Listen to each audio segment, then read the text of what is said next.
రా రే రారా దత్త తీసుకోలేరా అది భయపడుతున్నాడు దత్త తీసుకుంటానని. ఖుషి అండ్ ఊహా ప్లీజ్. ఆ సినిమాలో ఒక డైలాగు క్లారిటీగా చెప్పలో అది మిస్ అయింది. దత్త తీసుకోండి సార్, చెర్రీకి పక్కన కర్రీగా పడి ఉంటాను అంటాడు. నా ఒర్రి మొదలవుద్దురా, వద్దు అలాగా.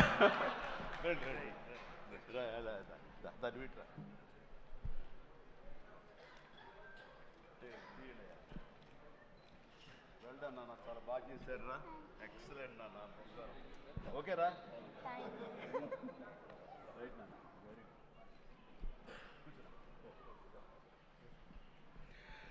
రైట్ అండి, అందరికీ నమస్కారం. ఎక్కడెక్కడి నుంచో వచ్చారు అండ్ మీ ఆనందంలో ఆ సక్సెస్ ప్రత్యక్షంగా చూస్తున్నాను. మొట్టమొదటగా ఇంత పెద్ద సక్సెస్ ఇచ్చి గత వైభవాన్ని మళ్ళీ పునరావృతం చేసినటువంటి, మాకు ఇంత ఆనందాన్ని పంచించేటువంటి తెలుగు ప్రేక్షకులు ఈ యావత్ ప్రపంచంలో ఎక్కడ ఉన్నా సరే వారందరికీ మనస్ఫూర్తిగా శిరస్సు వంచి నేను నా ధన్యవాదాలు తెలియజేస్తున్నాను. రిలీజ్ అయిన 4వ రోజో 3వ రోజో సరే ఇంట్లో నేను మామూలుగా క్యాజువల్ డ్రెస్ తోటి ఏదో టీవీలు చూస్తూ కూర్చుంటున్నాను. సక్సెస్ ఎంత అవుతుంది ఏంటని న్యూస్ వస్తుంది, ఆనందమే. చాలా హుషారుగా సుష్మిత లోపలికి వచ్చేసి, డాడీ ఇది వింటున్నావు కదా ఎంత బాగుందో అని అంటే, ఏసమ్మా ఏం డల్గా ఉన్నావేంటి, నీకు అఫ్కోర్స్ నీకు సక్సెస్ మామూలే కదా, 47 ఏళ్ళ బట్టి అనుభవిస్తున్నావు కాబట్టి పెద్ద కొత్త ఏం కాదు, కానీ మాకు మాత్రం చాలా ఎక్సైటింగ్ ఉందంటే, మరమ్మ కూర్చో, నువ్వు చిన్నప్పటి నుంచి అన్నం తింటున్నావు కదా అని అన్నం ఇవాళ తినమంటే బోరు కొట్టుతుంది నేను తిన్నంటావా? అది అమ్మ వండిందైనా, ఆ తర్వాత భార్య వండిందైనా, ఆ తర్వాత బిడ్డలు మీరు వండిందైనా, ఏదైనా సరే మన అన్నం మన కూరలు జీవితంలో ఎప్పుడు బోరు కొట్టదమ్మా. మళ్ళీ నెక్స్ట్ డే మార్నింగ్ దానికోసం అరువులు చూస్తుంటాం, ఇదే ఆకలి అవుతుంది, ఎప్పుడు అన్నం పెడతారా అని ఉంటారు. కాబట్టి అమ్మ అన్నం ఎప్పుడు బోరు కొట్టవమ్మా. అలాంటిది ఆ సక్సెస్ అన్నది కూడా అలాంటిదే నాకు. ఎందుకంటే అది సీనియారిటీతోటో లేకపోతే సీజన్ అయిపోవడంతోటో అండ్ మెచ్యూరిటీ రావడంతో ఏదో ఒక్కొక్కళ్ళు ఒక్కొక్కలాగా స్పందిస్తాం తప్ప, దీని లోపల మీరందరూ ఎంత ఎగ్జిబిట్ చేసుకుంటున్నారో, ఎంత బయటికి అందరూ చెప్పుకుంటున్నారో, అండ్ విజయోత్సవంగా మీరందరూ సాహు అనిల్ ఇలా తిరిగి మీరందరూ ఇది ఆస్వాదిస్తున్నారు, అంతకంతా నేను మనసులో ఆస్వాదిస్తుంటాను. మా ఒకసారి అనిపిస్తుంటే అంత అదృష్టవంతులు వీళ్ళు వెళ్ళిపోయి అందరితో ఇంటరాక్ట్ అవుతూ ఈ సక్సెస్ని ఇలాగ అందంగా మన అందిపుచ్చుకొని తిరిగి ఆస్వాదిస్తున్నారు. ఆ అవకాశం నాకు లేదు కదా అంటే ఎంతో బాధపడుతుంటే అది ఆ బాధ మౌనం కనిపించిందో కానీ ఇంకోటి కాదు. నేను వీళ్ళు మరీ చెప్పారు, మీరు వెళ్ళండి, ప్రజల్లోకి వెళ్ళండి, అది ఆస్వాదించండి, వాళ్ళతో పాటు మీరు ఇంటరాక్ట్ అవ్వండి, ఆడిచ్చే కిక్ అది వేరే అంతా ఇంత కాదు, అది మరింత ఉత్సాహం మరింత ఊతంగా ఉంటుంది. అది ఫ్యూచర్ సినిమాలకి అది ఫ్యూయల్ లాగా పనిచేస్తుంది. మీకు ఆ ఇంధనాన్ని తీసుకోండి, మరింతగా వర్క్ చేయండి అని చెప్పి నేను చెప్తుంటాను. అందరూ వెళ్ళే ముందు నాకు చెప్పాడు వెళ్తానని, గో హెడ్ అన్న. వినాయక్ కూడా అట్లాగే తన ఠాగూర్ సినిమా తర్వాత, అన్నయ్య ఏంటన్నయ్య ఏం ఆనందంగా ఉందన్నయ్య, వాళ్ళు ఒళ్ళు నలిపేసేసారన్నయ్య, పిసికిస్తారన్నయ్య, మసాజ్ చేశారన్నయ్య, అది చేస్తుంటే ఆనందం పెరిగిపోతుంది అన్నాడు. నిజం, అలాంటివన్నీ నేను అనుభవించాను. అది నిజంగా అవసరం. ఈ రోజున అలాంటి ఉత్సాహం చాలా సంవత్సరాల తర్వాత మళ్ళీ ఆ స్టేజ్ మీద, ఎప్పుడో 2-3 దశాబ్దాల ముందు ఇలా ఇచ్చిపుచ్చుకోవటాలు, షీల్డ్స్ ఇచ్చిపుచ్చుకోవటాలు అనేవి మనం ఎప్పుడు చూడలేదు. అలా ఎగ్జిబిటర్స్కి, బయ్యర్స్కి, డిస్ట్రిబ్యూటర్స్కి ఇలా మా చేతుల మీదుగా స్టేజ్ మీద ఈ రకమైన కళకళలాడుతూ జరుగుతుంటే కనుక, వా గత వైభవాన్ని మళ్ళీ వింటేజ్ చిరంజీవినే కాదు, వింటేజ్ ఫంక్షన్ సెలబ్రేషన్ కూడా తీసుకొచ్చిన ఘనత అనిల్ రావుపూడిది. So thank you so much. నాకైతే అది నాస్టాలజీ. అలాగే కొంచెం ఓపిక్గా ప్రతి ఒక్కళ్ళని ఆనందపరిచేలాగా షీల్డ్స్ ఇచ్చిపుచ్చుకోవటం, ఆ షీల్డ్స్ ఇంటికి వెళ్ళిన తర్వాత అక్కడ అలమారలో పెట్టుకుంటే అది చూసినప్పుడల్లా ఎన్నో స్మృతులు గుర్తుకు వస్తుంటాయి. అలాంటిది మళ్ళీ తిరిగి ఇలాగ రావటం, ఆ ఆనందాన్ని అందివ్వటం చాలా చాలా సంతోషం. అండ్ ఇందాక రాఘవేంద్ర వెళ్ళిపోయారు, ఆయన ఉండగా మాట్లాడేసింది. అనిల్ని చూస్తుంటే వర్కింగ్ స్టైల్ కానీ, ఆర్టిస్ట్ తోటి ఇంటరాక్ట్ అవ్వటం కానీ, వాళ్ళని మంచి గుడ్ హ్యూమర్లో పెట్టడం కానీ, ఇవన్నీ చూస్తుంటే నాకు 100% రాఘవేంద్రరావు గారే గుర్తుకొచ్చేవాళ్ళం. అండ్ ఇందాక ఆయన చెప్పినట్లుగా నాకు రాఘవేంద్రరావు గారే అనిల్ రావుపూడిని పరిచయం చేశారు. బాబాయ్ వెరీ గుడ్ డాన్సర్ చేస్తారు, నువ్వంటే చాలా ఇష్టం, నీలాగా దించేస్తాడని చెప్తుంటే కనుక అవునంటే అక్కడే ఉత్సాహంగా 2-3 స్టెప్స్ కూడా వేసాడు ఆ పార్టీలో. ఎప్పటిగా నువ్వు ఇతనితో సినిమా చేయాలి బాబాయ్, నీ కామెడీ టచ్కి ఇతను కామెడీ కన్సీవ్ చేసే కథలకి వాటికి భలే ఉంటుంది, ఆ రిజల్టే వేరు అన్నారు. మహానుభావుడు ఆ మాట అన్నారు. అప్పుడు అందాక అన్నారు కదా, విత్తనం నాటినది మా వటవృక్షం అయ్యేంత సక్సెస్ వస్తుందని ఊహించదు అన్నారు. ఆయన మంచి మనసుతోటి పాజిటివ్ దీంతో నోట్తోటి ఆ మాట ఆయన అన్నారు. అది ఈ రోజు మనం అందరం చవి చూస్తున్నాం. So thank you so much Raghavendra Rao గారు. అట్లాగే ఇంకొక పాజిటివ్ మనిషి, ఎప్పుడు ఇతని సక్సెస్ని హర్షించే మనిషి, సక్సెస్ కోరుకునే మనిషి. అలాగే నేనంటే ఒక అన్నయ్యలా ప్రేమ చూపించే వివి వినాయక్ కూడా ఈరోజు వచ్చాడు. అతను కూడా నాతో 2 సినిమాలు చేశాడు. చేసినప్పుడల్లా అతను మన షూటింగ్స్లో ఎంత ఉత్సాహంగా ఉంటాడో, ఎంత ఉత్సాహం మమ్మల్ని పరుస్తుంటాడో, అదే రకంగా అనిల్ రావిపూడి కూడాను మాస్ సినికి సంబంధించి అంత గ్రిప్పు, అంత పట్టు ఉన్న మనిషి. అండ్ రాఘవేంద్ర గారు ఎప్పుడు ఆర్టిస్టులు చాలా గుడ్ హ్యూమర్లో ఉంచుతారు, సరదాగా ఉంచుతారు. అండ్ మళ్ళీ ఈ రాఘవేంద్ర గారి సినిమా ఎప్పుడు ఎలా ఉంటుంది అనే విధంగా ఉంటుంది. ఆ రకంగా ఈ సినిమాలో ఆర్టిస్టులతో ఉండటం సరదాగా ఉండటం కానీ, అండ్ అరమరికి లేక ఉండటం కానీ, షూటింగ్ గ్యాప్లో తన జోకులతోటి వాళ్ళు నవ్వించడం కానీ, అంటే ప్రతిరోజు షూటింగ్ వెళ్ళే ముందు నాకు ఈ మధ్య సంవత్సరాల్లో 2 షూటింగ్స్ చాలా ఉత్సాహంగా వెళ్ళేవాడిని. ఒకటి 150 వినయ్ ఉన్నాడు, అతను షూటింగ్ చేయటం. ఆ తర్వాత అంతే ఉత్సాహంతో నేను వాల్టర్ వేరేకి వెళ్ళినప్పుడు బాబీ సినిమా కూడా అతను అంత గుడ్ హ్యూమర్లో ఉంచుతాడు, సరదాగా ఉంటుంది. వాళ్ళతో పని చేయడం అనేది ఒక పిక్నిక్ లాగా అంత ఎంజాయ్ చేసింది నేను ఈ సినిమాకి, మనశంకర వరప్రసాద్కి. ప్రతిరోజు షూటింగ్ వెళ్తుంటే మధ్యలో ఎక్కడ రోజు షూటింగ్ లేకపోతే ఇంట్లో మామూలుగా కూర్చుంటాం. అదేదో డల్గా ఉంటాం అని కాదు కానీ స్తబ్దతగా ఉంటాం. అండ్ అబ్బా మీరు షూటింగ్ వెళ్తేనే హుషారుగా ఉంటారు, ఇంట్లో ఉంటే ఏదోలా ఉంటుంది, ఏ షూటింగ్ లేదో త్వరగా పెట్టమని చెప్పండి అనిల్ని అని సురేఖ అంటుంటే నేను నిజంగా అంటుంది అదే చెప్పాను. లాస్ట్లో షూటింగ్ అయిపోయిన రోజున ఎలాంటి ఫీలింగ్ అంటే, ఒక స్కూల్ విడిచేసి వేరే చోటకి ఎడ్యుకేషన్ కోసం అందరూ విడిపోయి ఆయా ప్లేసెస్కి వెళ్ళిపోతాప్పుడు తెలియని బాధ, తీపి బాధ ఒకటి మనసులో ఇదిగా ఉంటుంది. అలాంటిదే నేను గురయ్యాను ఈ సినిమాకి. అందులో లాస్ట్ డే ఎమోషన్ అయ్యి కూడా అందరి యూనిట్ అందరిని పిలిచి దగ్గరికి తీసుకుని వాళ్ళకి నా కృతజ్ఞత చెప్పుకున్నాను. ఒక వండర్ఫుల్ ఎక్స్పీరియన్స్ ఈ సినిమా నేను చేయడం. అలాంటి ఎక్స్పీరియన్స్ ఇచ్చినటువంటి అనిల్ రావుపూడి రైటింగ్ టీమ్కి, అనిల్ రావుపూడి అసిస్టెంట్లకి, ఏడీలకి, అసోసియేట్స్, అలాగే మన సమీర్ రెడ్డి కెమెరా వాళ్ళు, వాళ్ళ అసిస్టెంట్లు అందరూ ఒక కుటుంబంలాగా కలిసిపోయాం. దానికి తోడు ఇంకా సాహు గారి వైఫ్ ఎవరైతే దీన్ని సమర్పించారో అర్చన గారు కానీ, వీళ్ళందరూ ఇంట్లో బిడ్డలాగా మా సుష్మితో పాటు ఆ అమ్మాయి కలిసిపోయేలాగా వీళ్ళందరూ చాలా ఇది కలిపి ఒక ఫ్యామిలీ లాంటి ఫీలింగ్ వచ్చింది. నేను ఎప్పుడు ఒకటి నమ్ముతాను, నాకు కానీ రాఘవేంద్ర గారు కానీ, నాకు కానీ కేఎస్ రామారావు కానీ, ఇలా చాలామందితోటి ఫ్యామిలీ అన్న ఫీలింగ్ వచ్చి డైరెక్టర్లకి, ఆర్టిస్టులకి, నిర్మాతకి ఒక మంచి గుడ్ రిలేషన్ ఉండి, గుడ్ ఎమోషన్ కనుక సినిమా ప్రాసెస్ అప్పుడు జరుగుతున్నప్పుడు ఉంటే కనుక దాని రిజల్ట్, దాని ఇంపాక్ట్ ఖచ్చితంగా సినిమా మీద ఉంటుంది. అది నేను అనుభవిస్తూ నా స్వయం అనుభూతో ఉన్నాను. అలాగే ఇందాక నేను చెప్పినవి కూడాను అన్ని సక్సెస్ఫుల్ సినిమాలే. మిగతా సినిమాలకు వచ్చిందంటే ఏదో వర్రీగా, ఏదో డౌట్గా, ఏదోలా ఉంటుంది. కాబట్టి నేను తప్పు నా మీదే వేసుకుంటాను కానీ ఒకళ్ళ మీద నెట్టను నేను. అది కానే కాదు. కానీ నాలో ఉండే జోష్ ఇంట్లో ప్రత్యక్షంగా చూశారు కాబట్టి, అలాగే ప్రత్యక్షంగా సినిమా సెట్స్లో వీళ్ళు చూస్తారు కాబట్టి నేను ఇది ధైర్యంగా చెప్పగలుగుతున్నాను. అందుకని ఏ సినిమా అయినా సరే కష్టపడే పనిచేస్తాం, ఏ సినిమా అయినా సరే ఇష్టంతోనే పనిచేస్తాం. కానీ కొన్ని సినిమాలు ఎగ్జైట్మెంట్ ఇస్తాయి, కొన్ని సినిమాల రిజల్ట్ అలాగే ఉంటుంది. అలాగే ఈ సినిమా ఇంత రిజల్ట్, ఇంత వెరీ గుడ్ విజయం మాకు లభించినందుకు, మాకు ఇచ్చినందుకు, దాంట్లో మధ్యలో ఒక వారధుల్లాగా పనిచేస్తున్నటువంటి బయ్యర్లకి, డిస్ట్రిబ్యూటర్స్కి, ఎగ్జిబిటర్స్కి, ఈ కళకళలాడుతూ ఈ సంక్రాంతి ఇంత బాగా ఉందంటే అందులో ప్రధానమైన కారణం ఈ సినిమా. అందుకని ఈ సినిమాకు సంబంధించిన సంబంధం ఉన్న 51 మంది బయ్యర్లకి, వాళ్ళందరికీ కూడా నా హృదయపూర్వక ధన్యవాదాలు, అభినందనలు తెలియజేస్తాను. నేను ప్రీ రిలీజ్ ఫంక్షన్లో కోరుకున్నాను అన్ని సినిమాలు బాగా ఆడాలి, అన్ని సినిమాలు కళకళలాడుతుండాలి, థియేటర్లకి జనం రావాలి అని అన్నందుకు నేను ఆ కోరిక మన్నించి ఏదో ఒకటి సినిమా, అర సినిమా కొంచెం అటు ఇటుగా ఉన్నా సరే దాదాపుగా అన్ని సినిమాలు ఈ సంక్రాంతిలో ప్రజలు ఆదరించారు, వాళ్ళన్నిటికీ సక్సెస్ కలగజేశారు. అవన్నీ కూడా మంచి ఆయా రేంజుల్లో వాళ్ళకి, ఆ హీరోలకి, ఆ నిర్మాతలకి, ఆ ప్రొడ్యూసర్లకి, డైరెక్టర్లకి, వాళ్ళందరూ కూడా అలాగే ఈ సక్సెస్ దొరికేందుకు ఇది వెరీ గుడ్ సంక్రాంతి, జీవితంలో మర్చిపోలేని సంక్రాంతి.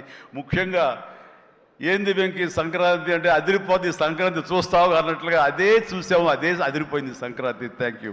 అండ్ ఇక ఈ సినిమాకు సంబంధించిన నా మిత్రుడు, నా సోదర సమానుడు, నా ఫ్యామిలీ ఫ్రెండ్, అన్ని రకాలుగా నా మంచి కోరుకునేవాడు, అతని శ్రేయోభిలాషిగా నేను, అలాంటి వెంకీ సినిమాలో ఉండాలని కోరుకున్నది నేను. అది కోరుకున్నందుకు ఉండేలా చేసినటువంటి అనిల్కి, ఆ తర్వాత 4-5 రోజులు 7-8 రోజులు ఎన్ని రోజులు కానీ ప్రతిరోజు నవ్వులు సెట్లో తమాషాలు అసలు ఎంత అంటే అంత ఇంత కాదు.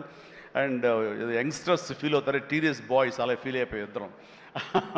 ఆహా ఓ యా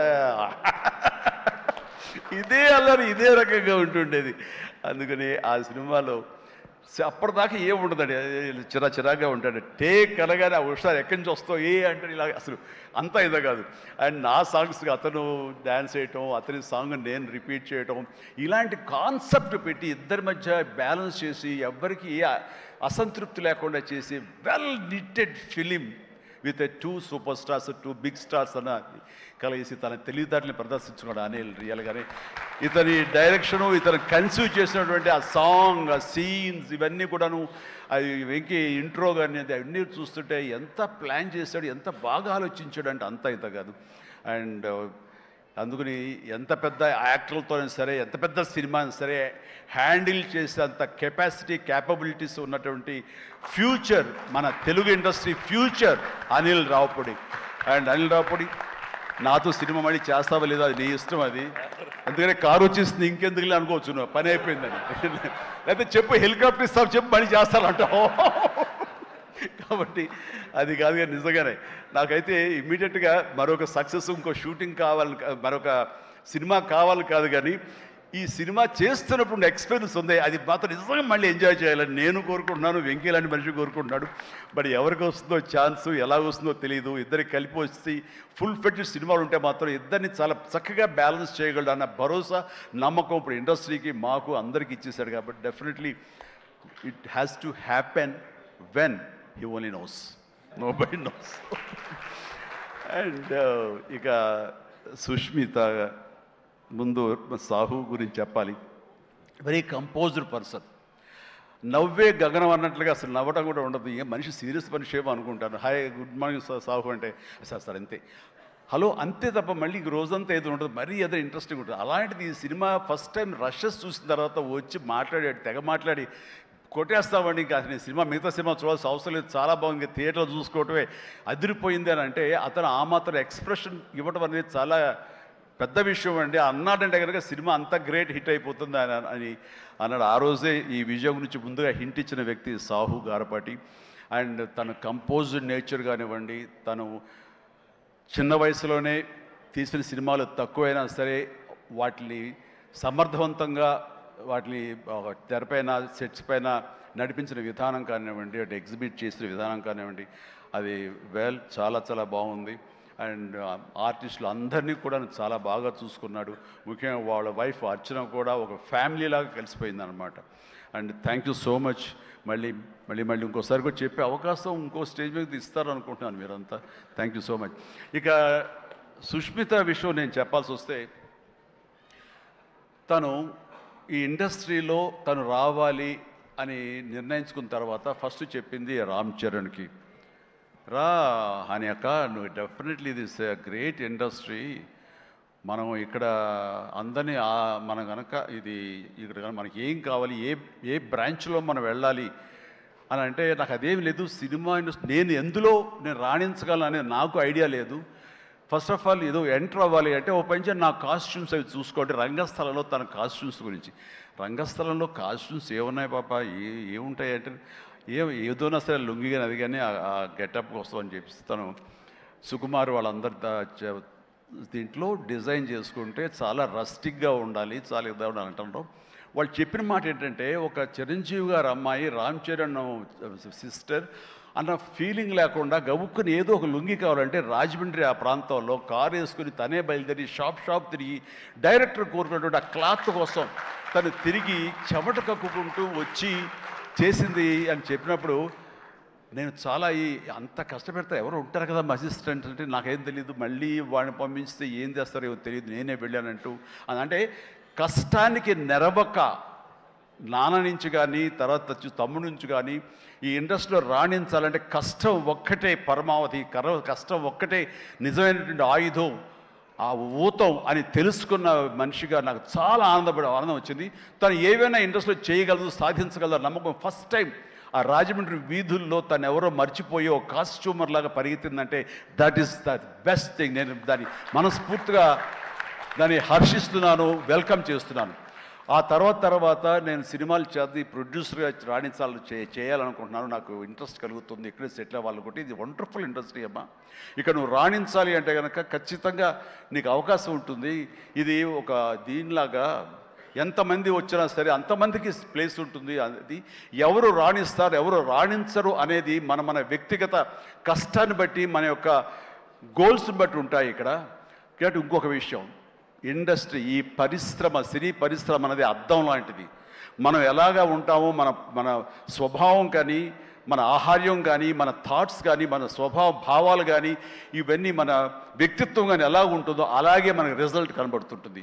ఆ అద్దం కూడా మనం అలాగే చూస్తుంది, ఇండస్ట్రీ కూడా అలాగే మనకి రిజల్ట్ ఇస్తుంటుంది. నీ వ్యక్తిత్వం బాగుండాలి, నీ అప్రోచ్ బాగుండాలి, నీ కష్టం బాగుండాలి, అంతకంత రిజల్ట్ ఇస్తానే ఉంటుంది ఇండస్ట్రీలో. దీన్ని కేర్లెస్గా ఉన్నా సరే, ఒక యాటిట్యూడ్ ఉన్నా సరే, చూద్దాంలేని అప్రమకంతో ఉన్నా సరే, అది కూడా నీ పట్ల అప్రమకంగానే ఉంటుంది. ఏది అంతంత మాత్రంగా చూస్తుంది. నేను అనుభవపూర్వకంగా చెప్తాను. అన్నప్పుడు నేను ఫస్ట్ సినిమా చేయాలనుకుంటే మా ఇంట్లో ఉన్న హీరోస్ తోటి ఏ హీరో తను కాదంటారు? ప్రతి ఒక్కరిని ప్రతిరోజు కలుస్తుంది. ఒక కత్తి తెచ్చుకుంటే ఏ హీరో తను కాదంటారు. కానీ నేను వాళ్ళతో చేయండి డాడీ, నేను ఫస్ట్ ఆఫ్ ఆల్ ఎక్స్పీరియన్స్ సంపాదించాలి, గ్రౌండ్ రియాలిటీ తెలుసుకోవాలి అంటూ తను వెబ్ సిరీస్ మొదలుపెట్టింది, వెబ్ ఫిల్మ్స్ మొదలుపెట్టింది. అమ్మా ఇదే లాభం ఉంటుందంటే లాభం ఉండదు డాడీ, ఏదో లక్షల్లో మిగులుతుంది లేదని ఒకసారి అది కూడా ఇదైపోతాయి. కానీ నాకు ఎక్స్పీరియన్స్ గెయిన్ చేస్తాను, ఎక్కడెక్కడ ఏమిటి ఎన్ని డిపార్ట్మెంట్లు ఉంటాయంటూ ప్రతి డిపార్ట్మెంట్ని చవి చూస్తూ దానిలో ఒక ఎక్స్పీరియన్స్ గెయిన్ చేస్తూ, అలాగే తన ఫిలిమ్స్ తీసింది, చిన్న ఫిలిమ్స్ చిన్న హీరోలతో చేసినప్పుడు తను ఒక కాన్ఫిడెన్స్ గెయిన్ చేసుకుంది. అంతేగాని మాకు రెడీమేడ్ కేక్ వాక్ ఇక్కడ సినిమా తీయటం, మా అండదండలో నాన్నగారు వాళ్ళందరూ ఉన్నారు కాబట్టి అని అనుకోలేదు. అలాగే ఎవరితోటో నువ్వు పార్ట్నర్షిప్ తోటి నాతో సినిమా చేయమంటే వాళ్ళు అన్నారు, అయ్యో అమ్మ నువ్వేమి పెట్టక్కల, నువ్వేమి రావక్కర్లేదు, సినిమా మేము చేసేస్తాము, నీ పేరు వేసేస్తాము, లాస్ట్కి వస్తారు ఇదిగో ఇంత డబ్బని ఇచ్చేస్తామా, ఏం వర్రీ అవ్వకమ్మా అంటే అస్సలు నాకు వద్దుడంటే నేను వెళ్తే సినిమా చేయను, అందుకు అది బ్యానర్ పేరు నేను చెప్పను అనేసరికి అలాగే ఏమంటే కాదండి నాకు ఎక్స్పీరియన్స్ కావాలి, నేను పని చేయాలి, నేను డబ్బు పెట్టుబడి పెట్టాలి, పెట్టిన తర్వాత మంచి వచ్చేడా వచ్చే ప్రతి పైసాకి నేను తినడానికి నేను అనుభవించడానికి నాకు అర్హత ఉంటుంది కాబట్టి నేను చస్తే ఆ సినిమా చేయండి. ఆ సినిమా క్యాన్సిల్ చేసుకుంది. సో వదిలేశాను నేను. సాహుతోటి సినిమా అన్న తర్వాత సాహు తను కూర్చుని చెప్పండి మీరు ఎంత పెడతారు, నేను అంతే పెడతానని సగం డబ్బు సొంతంగా పెట్టింది, మిగతా డబ్బు బయట నుంచి అప్పు తీసుకొచ్చింది, పెట్టింది తప్ప నేనైతే న్యాయపైస ఇవ్వలేదు.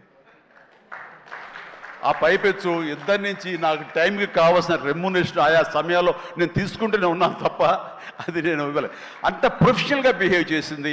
ఈ రోజున ఈ రిజల్ట్లో సాహు ఎంతగా అనుభవిస్తున్నాడో, ఒక నా సినిమాని గర్వంతో ఎస్ నేను పెట్టుబడి పెట్టి డబ్బు సంపాదించుకుంటున్నాను అదే గర్వంతో తను కూడా ఉంది. కాబట్టి ఈ రోజున ఒక డాటర్గా సుష్మిత చూస్తే నేను గర్వపడుతున్నాను, ఎప్రిషియేట్ చేస్తున్నాను, మనస్ఫూర్తిగా ఒక బిడ్డగా నేను గర్వపడుతున్నాను. థ్యాంక్స్ రా, యూ డిజర్వ్ ఇట్.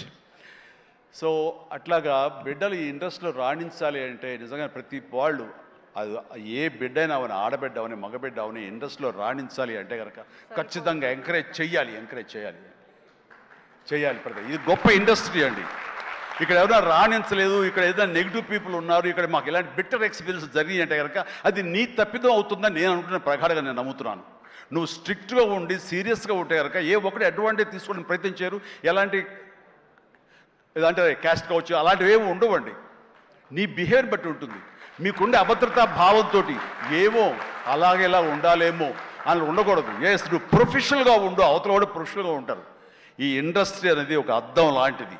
నువ్వేమి ఇస్తావు తిరిగి నీకు అదే వస్తుంది. కాబట్టి ప్రతి ఒక్కరికి ధైర్యంగా పరిశ్రమకు రావాలి అనుకుంటే కనుక కృత నిశ్చయంతో, దృఢ సంకల్పంతో, హార్డ్ వర్క్ని ఆసరాగా తీసుకుని రండి. ఇది గొప్ప ఇండస్ట్రీ. మీరు అందరూ రాణిస్తారు, చేస్తారు. అది ఆడబిడ్డలు కానివ్వండి, మగవాళ్ళు కానివ్వండి, ఎవరైనా సరే.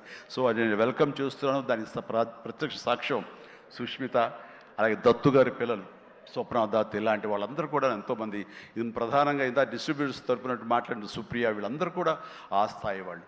అండ్ తర్వాత ఇక లాస్ట్ టైం నేను టెక్నీషియన్స్ గురించి పెద్దగా ఫోకస్ చేసి ప్రస్తావించాలి, ఎందుకంటే లాస్ట్లో నాకు మైక్ ఇస్తారు, అది ఒక్కోసారి నాకు శాపం అవుతుంది, అందరి గురించి విస్తృతంగా మాట్లాడలేను. బట్ దీనికి సంబంధించి భాను, కోరియోగ్రాఫర్ భాను, అలాగే విజయ్, మన మీసాల పిల్ల తీసిన విజయ్ కానీ, అలాగే ఈ హుక్ స్టెప్ వేసి ఇప్పుడు సెన్సేషనల్గా అదరగొట్టినటువంటి ఆడ సందీప్ అండ్ సందీప్ వైఫ్ జ్యోతి, వీళ్ళందరూ ఇది ఒక గొప్ప అవకాశం మాకు, మమ్మల్ని మేము ఎగ్జిబిట్ చేసుకోవడానికి, మమ్మల్ని మేము చూపించుకోవడానికి ఇది గొప్ప వేదిక. ఒకప్పుడు ప్రభుదేవ, తర్వాత లారెన్స్ ఇలాంటి వాళ్ళు ఎంతోమంది నన్ను ఆధారం చేసుకుని నన్ను నా మీద కంపోజ్ చేసి వచ్చారు. అండ్ అలాంటి భవిష్యత్తు మీ అందరికీ ఉంటుందని ఇప్పటికే అనుభవిస్తూ ఉంటుంటారు మీరు. ఆ జోష్ ప్లీజ్ అలాగే అనుభవించండి, మంచి ఫ్యూచర్ ఏర్పరచుకోండి.